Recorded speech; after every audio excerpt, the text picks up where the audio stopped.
Standing at the pool's edge, he watched breathlessly as the waterfall's silver tongue suddenly began to lift at the tip and flow upwards. A figure emerged from a cave behind the water like the incarnation of its voice. Black curls flowed down her naked body, a river of damned souls. Never once looking down, her legs moved with the power to bring cities to the ground, and the peaks of her shoulders glistened in the moonlight. With her right hand extended, deflecting the waterfall was like the parting of a light curtain to her. The rising water had become a vapor, hanging above them, infusing the air with the faint scent of plums. The closer the woman approached, the more her pale skin drained the starry sky of its luster. The edges of her lips were sharp as a towering rock she now passed by, and in her eyes burned a grey flame. This was not Yuari, the man Skaran had known for the last year. This was Ardian Yathea, the Green One, and she had come forward to give a ripening unto their love.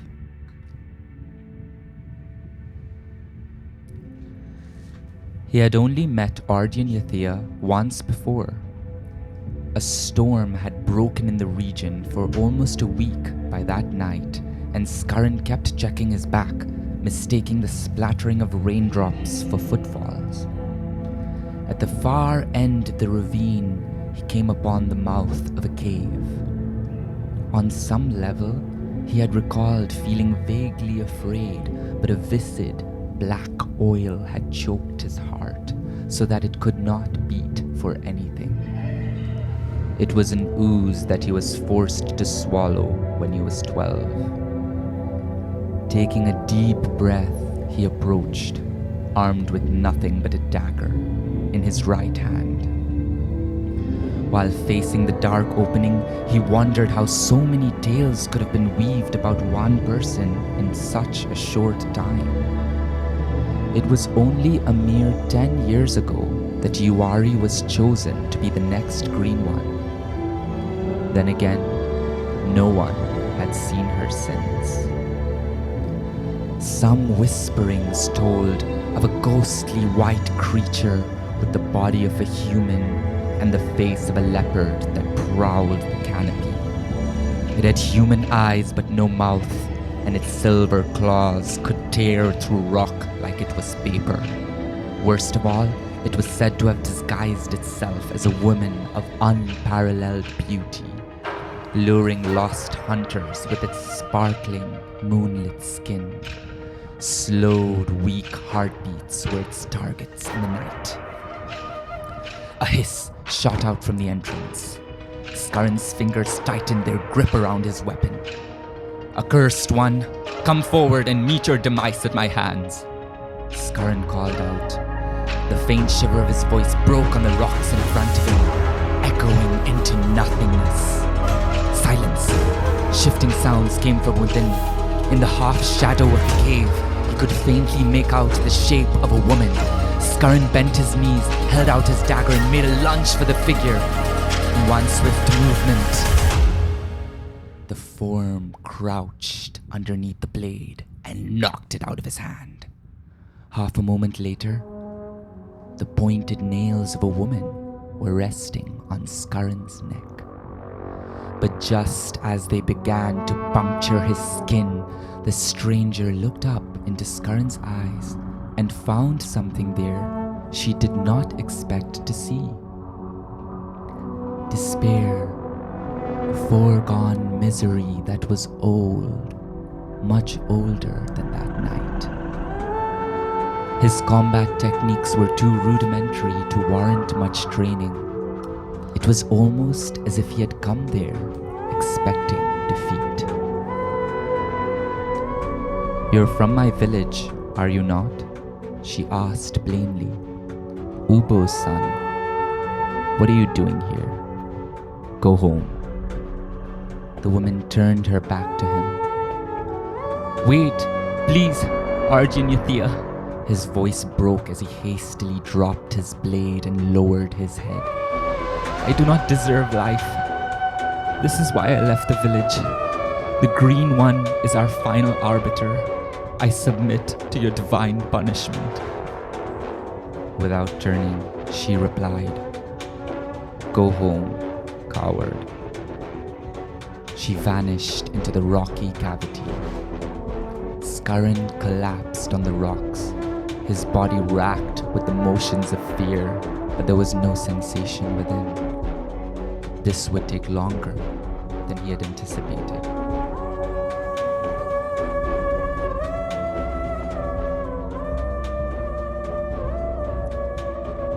"Are you sure you want to do this?" Yuari asked when she was close enough. Still knee-deep in the pool, her right arm had been lowered by then, causing the lifted waterfall to return to its downward flow. All a dazed Skarran could do was deliver a gentle nod in approval. Yuari smiled. So much had changed in a year. She recalled finding Skarran in front of her cave the morning after he had challenged her, a thing of pity, lying curled up and alone. She stood there for a few minutes, watching the brown curls on his forehead chase each other in the breeze. Some part of him was reflected in her. She was not aware of it then, but a foreign flower had blossomed in her heart that hour, one whose pollen would give her everything and take her love away. Yuari placed a mat of straw over his shivering body. Now, the young man still looked helpless, but in a warmer way, standing there in front of her, unable to say much. For a moment, she thought she glimpsed a liquid swirling beneath the glassy surface of his lips, a golden nectar that sparkled in the starlight.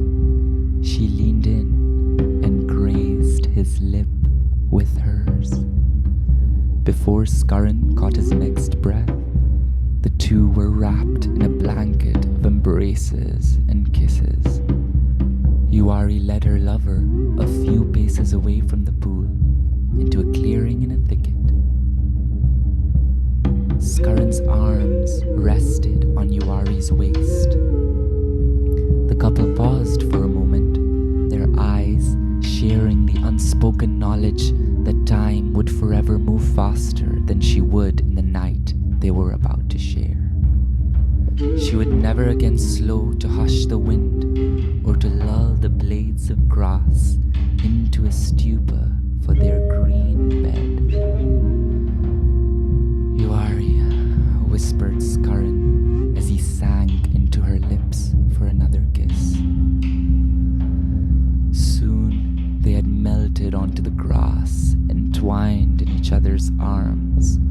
They were lost in cycles of bodily discovery, learning which regions were pleasurable to linger in and where it would feel better only to rest for a moment. Even so, the young man's presence in their merging felt contrary, spread out and cold in its expression.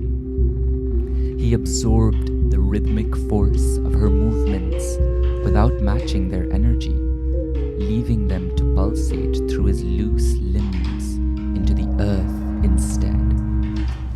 To Yuari, it almost felt as though his spirit was elsewhere. Now lying under Skarran, Yuari began to harness the life force of the surrounding ferns to press her body more firmly against his. Locking him in a tight embrace, she located 3 pressure points on his body and thrust into them with her own. All she wished for was to pour into him the song of the Pilalna bird at dawn.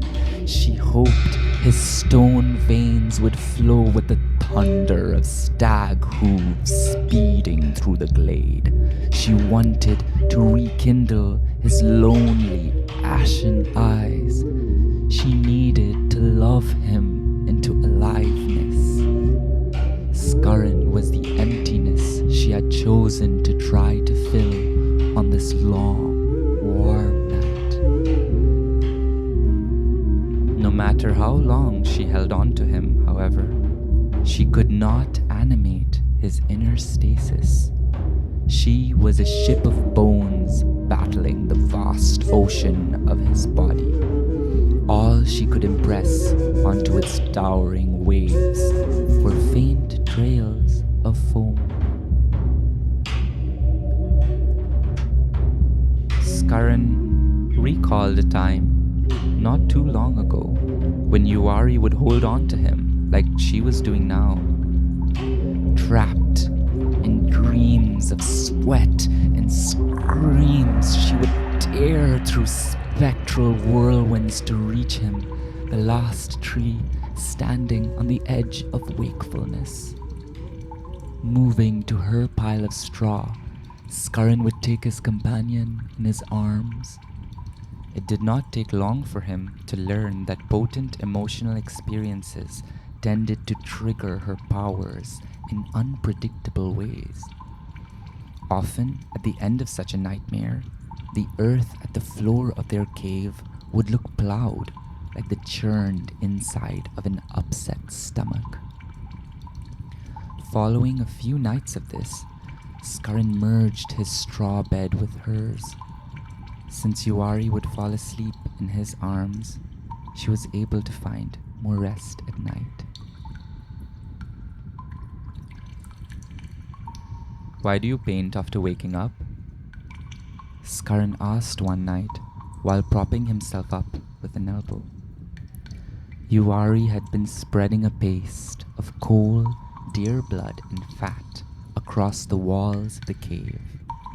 Her work would often feature a baby encircled by 3 trees with deep roots but short branches, as if root water had leaked out of their holes in their trunks, leaving their crowns forever stunted. "It helps me feel better," replied Yuari after a while.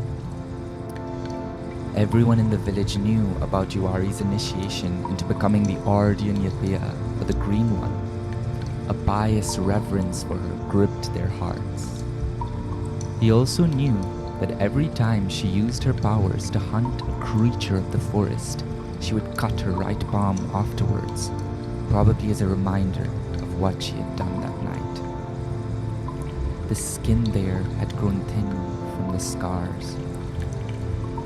What he did not know was that Yuari would never forgive herself. How could she, when she could not promise that that was the last time? "Chosen for a higher path, sent away for the greater good. Protect your people from ill omens." Fragments of fated words would echo in her mind before she would close her eyes. After meeting Scarran, however, another voice rumbled within her, one which commanded, "You will not take another life." "Yuari," began Scarran, but he hesitated. A distracted response. The to and fro motion of her fingers over the limestone seemed to lull her into a waking sleep. The harder Yuari's fingers pressed into the limestone, the lighter her body grew. Her hunched back slowly straightened, and her hair fell away from her cheeks. In those moments, Scarran felt he caught a glimpse of who she might have grown to become had she remained the girl he once knew. The scars on her hands and face would fade away, and she would hum like she was painting a mural in preparation for the harvest festival. In the mellow glow of the firelight, he asked, I don't know if we can talk about this. What is it, Skarin? Yuari began humming to herself. Another curled baby was being traced on the rock. Well, continued Skarin, that night, when you became Arginithia, everyone saw you differently. Your family too. What was it like? Her painted fingers pressed slightly harder into the rock, a detail Skarin noticed only because of the many times he had watched her do it before. It was not easy in the beginning, Yuari noted. Soon, it became life, and then you arrived. Things are much better now. You know, your father was heartbroken when you left. He knew he could do nothing. None of us could. No one wanted to risk angering the elders. Skarin paused for a moment. Yuari filled the silence only with more vigorous painting. Your father would not leave to hunt for weeks afterward, he continued. Later, we consoled ourselves with the thought that you might already be dead. The elders said there would be no immediate need for the next green one until... Why are you telling me this? I will never see them again. Yuari felt the tendril of her voice harden into an iron rod. He shouldn't have wasted his tears on me. It was the spirit's wish that I become their next guardian. Once I was chosen, they all knew this would happen. By now, she had turned to face Skarin, her fingers dripping with red paint. Her expression was immovable. It was quiet for a moment.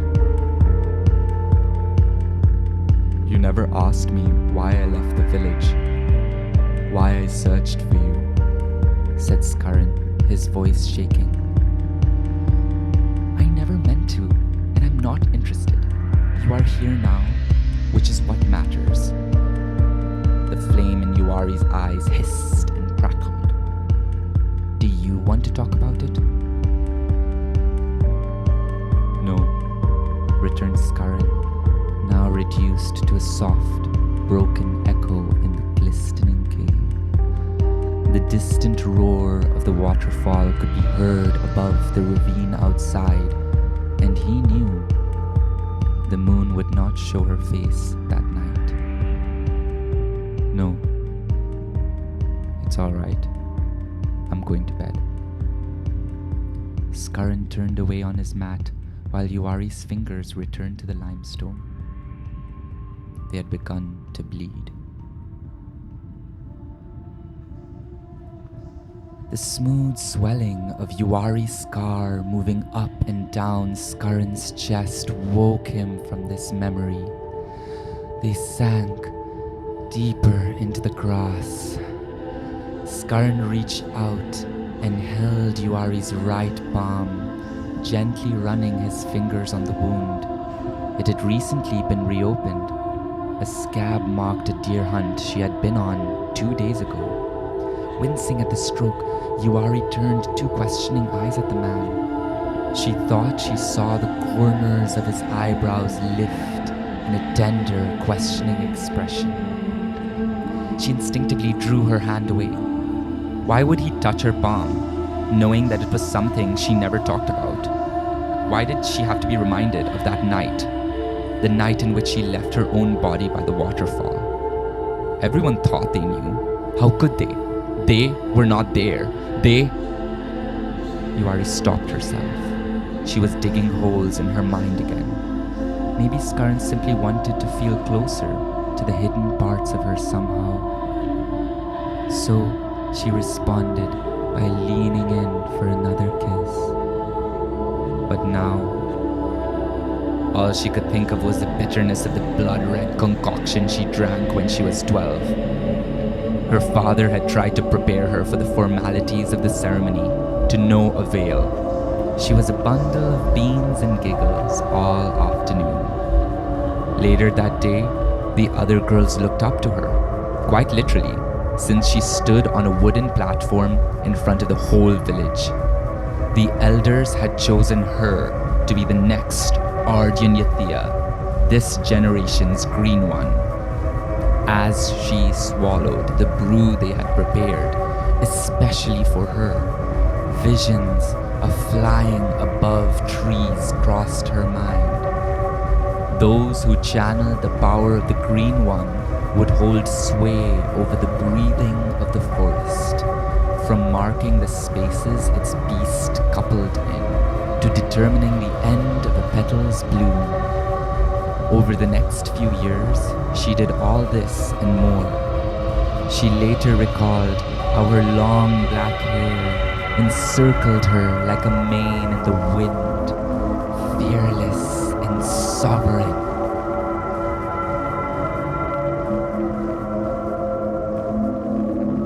Then, not long after she had turned 19, a pregnant woman's belly began to grow large, much larger than usual. All of a sudden, a solemn stare of veneration settled in everyone's eyes when she would walk through the village.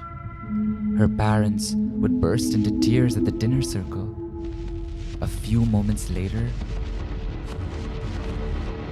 the first set of twins in a generation were born into the village. The sacred role of Ardian Yathea is set in the limestone rock of our foremothers. The words of the High Elder boomed overhead, silencing all the agitated commotion of the village square. Everyone wanted to know if it would actually happen. Yuari could feel 100 eyes bore holes into her head as she stepped onto the platform for a second time. This is not how it was supposed to happen. Ideally, it was never supposed to happen. Two born bring curses beneath our sky, continued the elder.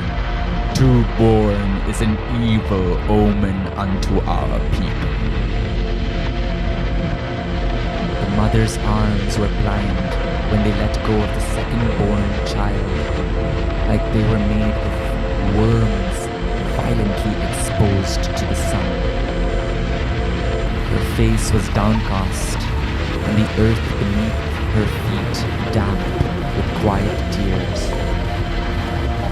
Yuari could still remember the torchlight glow of a few curious spectators gradually fading away from behind her. Soon, she was the last moving spot of light deep in the groaning throat of the forest. A rodent scurried through the dry leaves. Beetles buzzed in the balmy breeze overhead while the rush of a waterfall grew steadily louder. That night, Yuari heard none of it. It was all drowned out by the baby's screaming. The elders made her repeat their instructions thrice to ensure that she would remember it. A rock jutted out in front of the waterfall, pointed and jagged and striking. She knew it well. When she was a girl, Yuari would sneak out of the village with her friends to play near it, singing, "Run, run, it's Iona's stone, mother of many a splintered bone, born from her cold breast, two shadowed thrones, one cursed nest." The girls would laugh as they danced, but none of them dared approach the rock.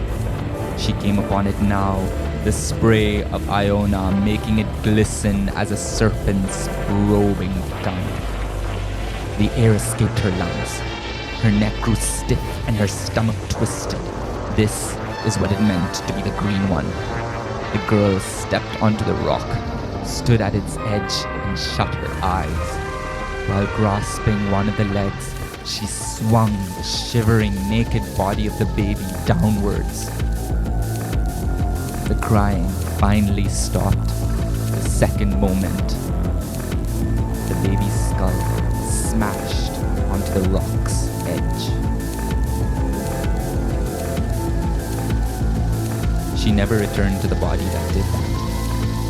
The tears that fell from her eyes in that moment did not belong to her. Her breath from then on was stolen from another, softer life. So were her lips, her feet, her hair, her long black waves that now fell upon her lover's cheek as she watched him. A look of concern crossed his face. He had noticed one of her eyelids cradling a tear. His lips parted to ask a question, but she leaned in and kissed them shut. Not tonight. Tonight, Skarin would be her body. She would feel everything she needed to feel in him. Her heart would overcome its self-mutilation in the safety of his chest. And with her heart beating in him, he would be able to feel again too. They would both be saved. So, after all the sweat, the heaving and the colliding, both of them surrendered, merging into one experience whose radiance set the hours ablaze. All else dissolved as the lovers fell into each other over and over again. Yuari Dura was free. Light had been leaking into the morning sky as the woman entered a clear plane of sensation discovered in someone else. An undistilled charge of passion pulsed up the man's spine and into her body. Yes, her body, for Yuari's body had lived on after that night, regardless of whether she had called it home, and the more she located herself in Skarin, the less in touch she was with it. Arjun Yathea, the green one, began to lay claim to the abandoned space that Yuari had left behind. Fated and breathless, Arjun stretched her arms at dawn's first hour. Her eyes had no color and her hair blew with no wind. As Skarin, submerged in surges of ecstasy, joined deeper with his lover, Arjun could increasingly feel the pulse of the forest throbbing within her. Each vibration of a root absorbing moisture, the clamping of a predator's jaw on moving flesh, the disintegration of a granule into particles of sand. She saw, felt, breathed everything. The green one lifted the dreaming man up from the grass so that they were now standing intertwined. This time, when Skarin fell into his lover, the ground beneath them quaked and rumbled, unleashing a grave sigh. Arjun lifted her arms, causing 3 large trees to shoot up from the ground around them. A net of vines connected these trees together, and it was by this coiling mesh that the couple were hoisted up, still embracing. The clusters of kisses they were cloaked in kept them locked in each other's dream, blind to all else. The couple were lifted into the warm morning air as the trees grew up far above the forest canopy.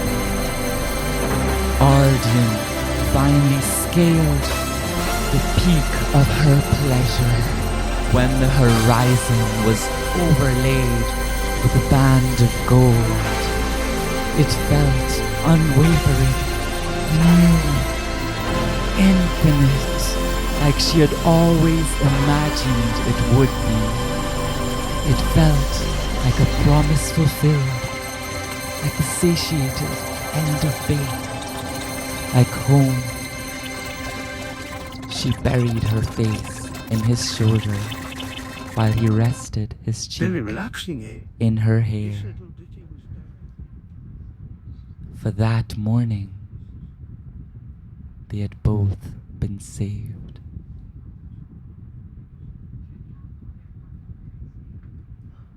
Far below the two, the forest had begun to awaken. Arjun left Uwari to return to it.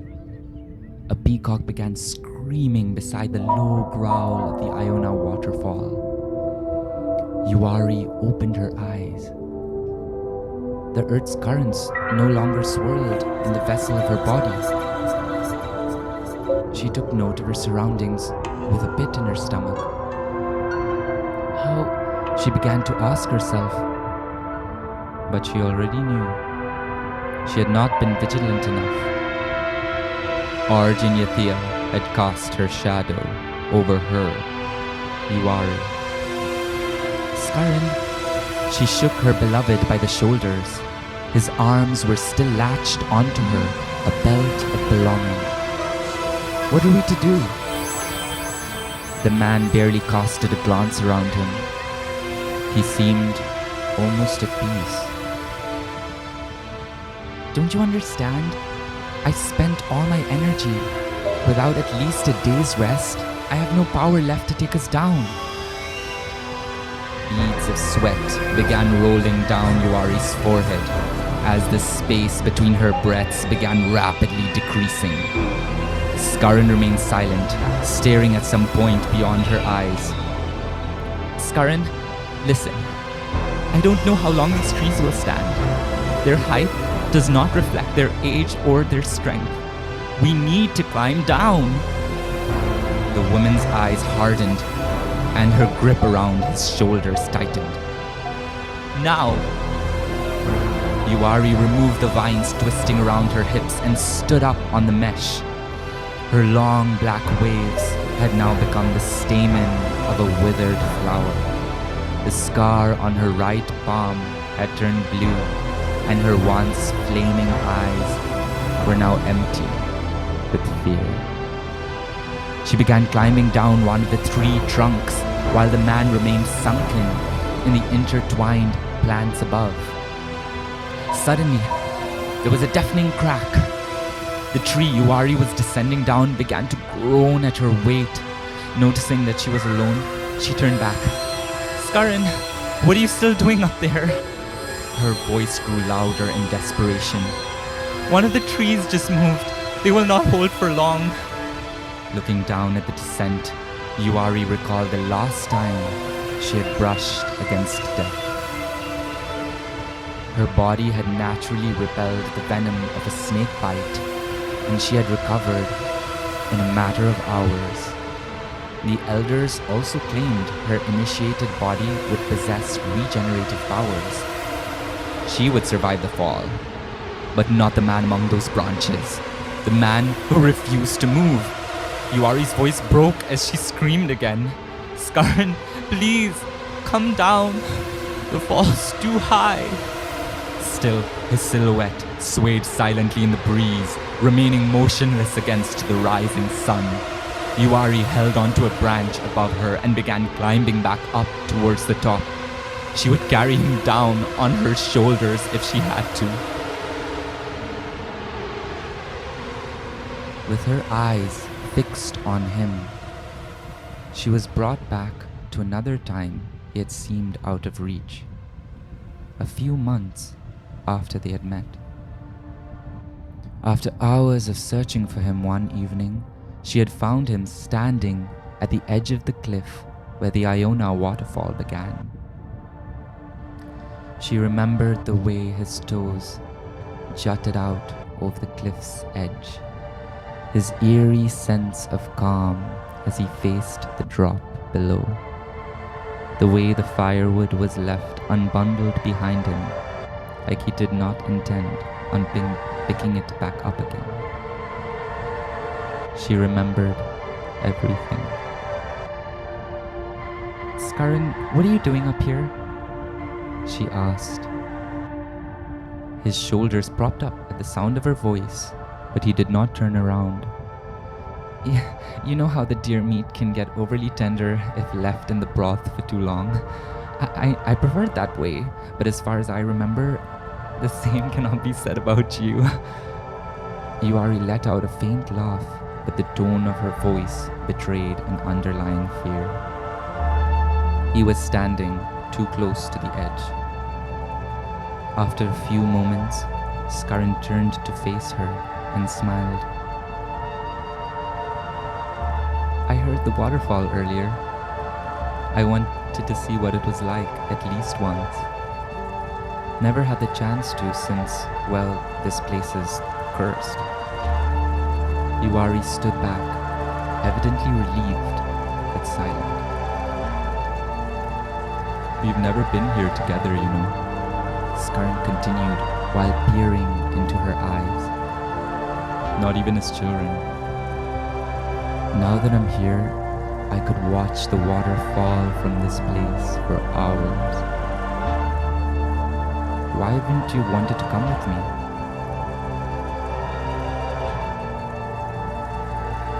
"Maybe some stories are not all lies," replied Yuari with an expressionless face. This was the first time she had returned to the falls since that night, all those years ago. The blood had begun to drain from her insides. Only the elders and she knew why that waterfall was forbidden. A still anxious Yuari reached out and held Skarin's forearm, pulling him away from the drop and towards her. Their eyes met, and for a brief moment, she thought she glimpsed a lake of black oil in them. "Let's just go home," she sighed. "The meat is probably cold and mushy by now." Skarin smiled tiredly and heaved the bundle of firewood onto his shoulders. "Yes, you. We need our rest. Tomorrow another day of hunting awaits." He approached her, leaning forward for a kiss on the cheek. Suddenly, the rock they were standing on quaked. A fissure ran through it beneath his feet. Skarin dropped the blocks of wood in front of the woman. Yuari swiftly turned away to hide her shame. "I told you before, I cannot fully control my powers. Any unexpected emotion can have consequences." Skarin gathered the wood in silence. They headed back to the cave, with Yuari a few paces behind. With this image of Skarin at the cliff's edge burned in her mind, Yuari climbed. She climbed because she knew that he loved her. He would never use her powers against her. He would never use her powers to put an end to his own life. He loved her. When she finally reached Skarin, she was looking the same as when she had left him a few minutes ago, distant. "Here, let me carry you if you're tired." Another span of silence. She placed her hands on his shoulder, more gently this time. At that moment, the tree which Yuari had been climbing down broke and began crashing towards the forest below. It was held back only by the vines which linked it to the other two trees. Yuari screamed and began trying to pull her love out of the tangle of vines, but she would not move. His body was almost twice as heavy as hers. She was weak now. Even if she wanted to, she would not be able to carry him down. Discerning this, she knelt on the vines in front of him, resting her arms on his waist. The expression on his face betrayed a fate he had resigned himself to, one that she was only now slowly beginning to understand. That night on the waterfall, I knew. I couldn't admit it to myself, so I didn't say anything. I'm sorry. Yuari's voice shrank. Tears stained her face as she held on to him. Placing her right hand on a vine, she tried to tap into the spirit of the forest beneath her. She had no energy left.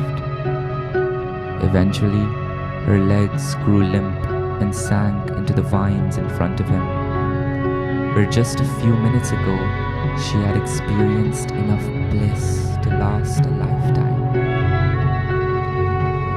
After a few moments of facing each other, Yuari gathered the courage to ask,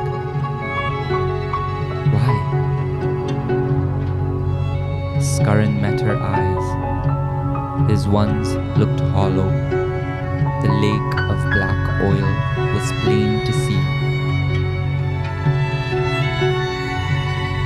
Finally parting his lips, he shoved a worn-out voice from him.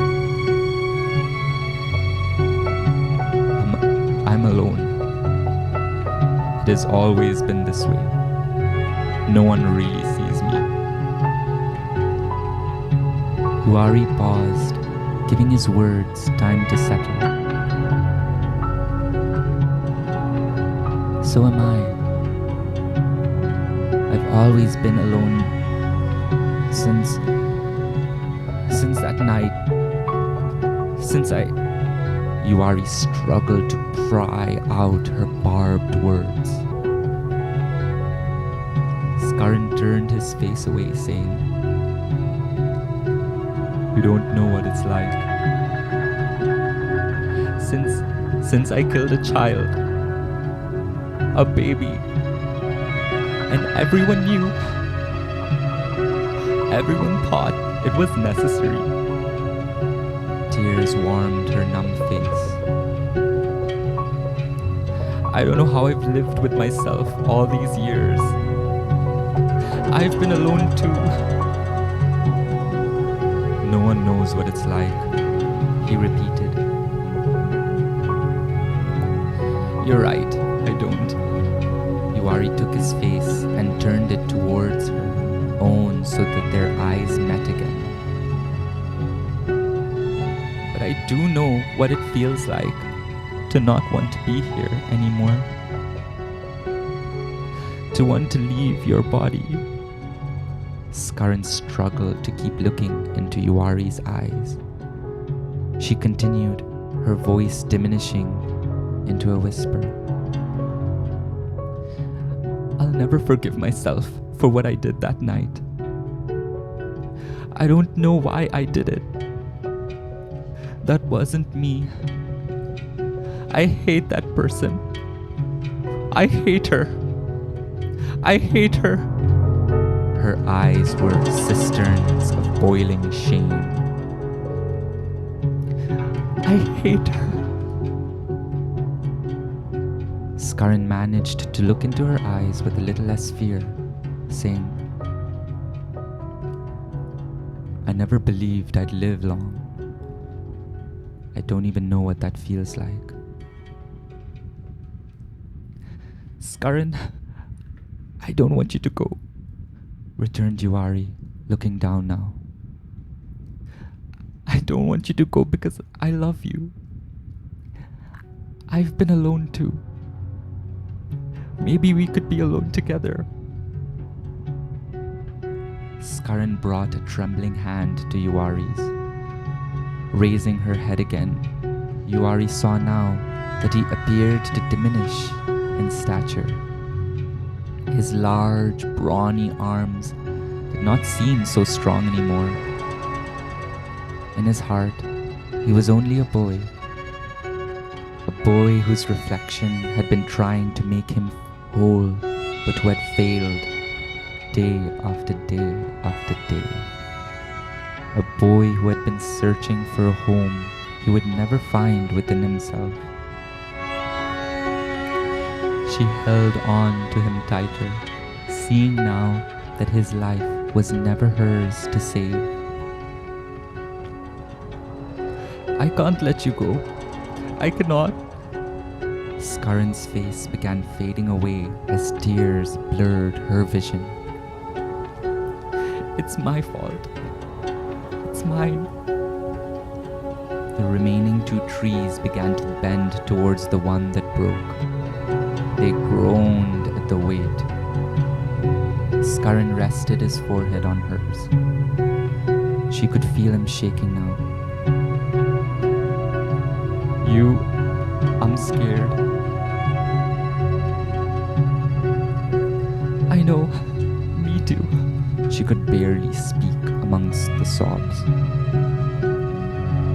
Alone together. At last, Skarin began to cry.